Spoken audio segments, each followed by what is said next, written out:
Hi, today we're going to review Under the Oak Tarot. So, this one, it costs $23.81. Free shipping if you order $49 and above from Amazon. So, in peso, it's 1,428 pesos and 60 cents. Alright, let's start. Ito siya. Tsura niya. Sa harap. Sa gilid. Sa likod. Hindi ko alam kung anong harap at likod dun. And then, sa another gilid. Okay? Then, pag binuksan siya, pag ganun. Ayan.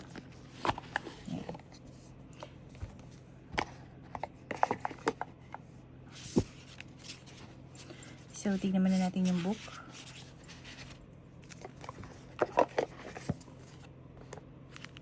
Ito yung book niya. May spread, no?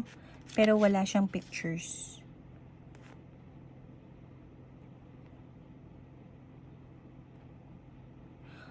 Wala akong nakikitang reverse meaning.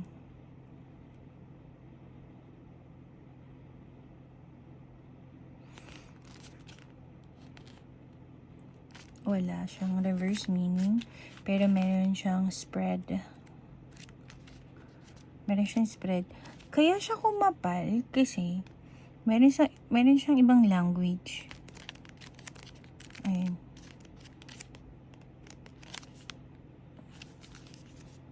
Ayan. Under the Oak Tarot.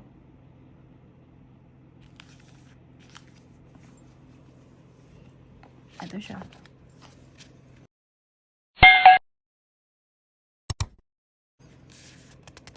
Matte siya. Extra card. Oh. Ganito siya. So, malalaman mo kapag naka-reverse. Kasi parang may hangin kapag naka-reverse. Hindi hangin. Tubig. Tubig pala. Ayun. So, ma-identify mo pag reverse siya. Tapos, matte siya. Matte.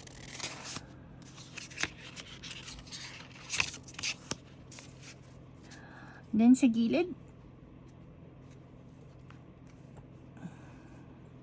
silver gilded. Tapos, meron siyang extra card pa sa likod. Follow the Sacred Tarot. Ay, Scarabeo Tarot pala on Instagram. Ayan. Parang ano siya, cartoons ang style.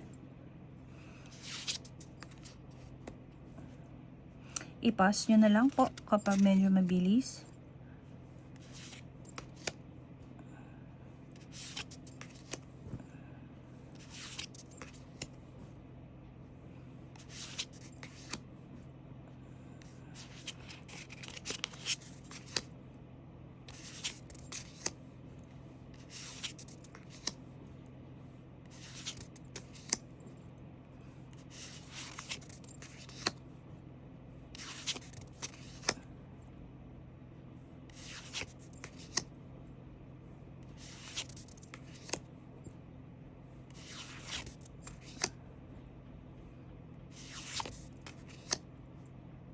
Ang cute niya.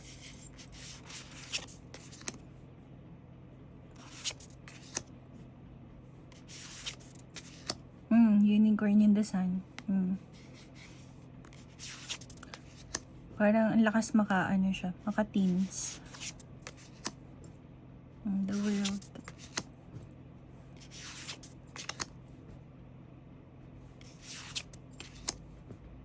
Three of Cups. Four of Cups. Five of Cups. Six of Cups. Seven of Cups. Eight of Cups.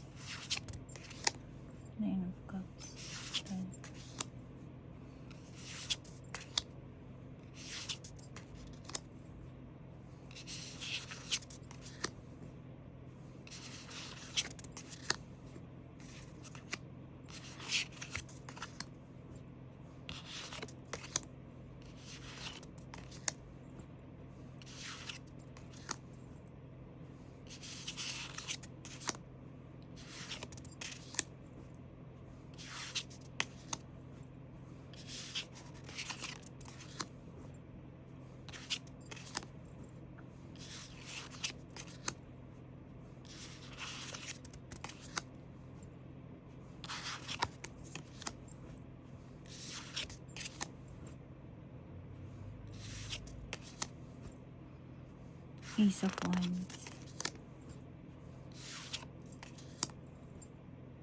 Ang ganda ng illustration niya.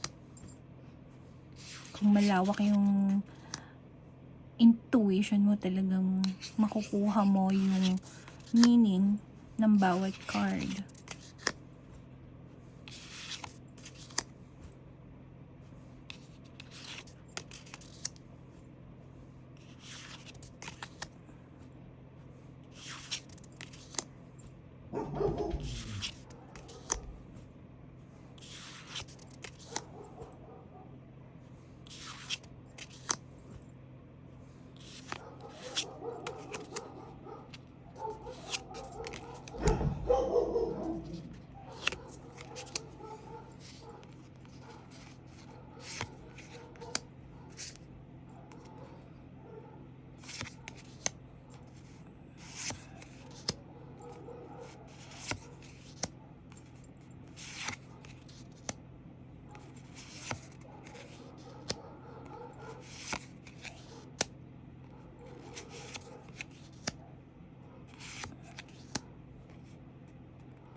Knight of Swords.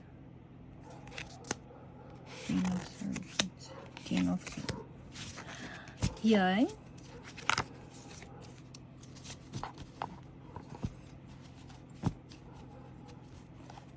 Gilded siya.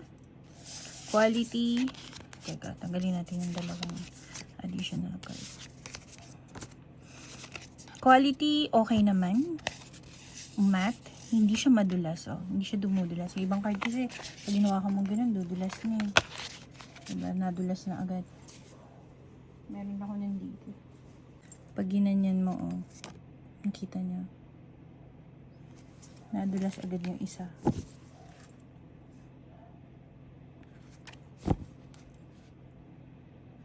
Yan. Ito hindi naman gaano. Matte siya. Tapos, maganda yung quality. Hindi siya manipis. Pag shuffle mo this way, okay lang.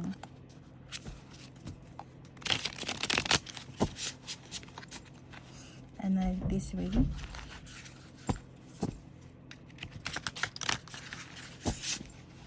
Masarap siyang i-shuffle.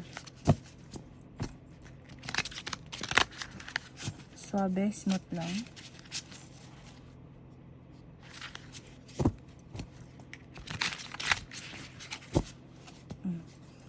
And then, ganyan. Smooth din. Ang ganda rin.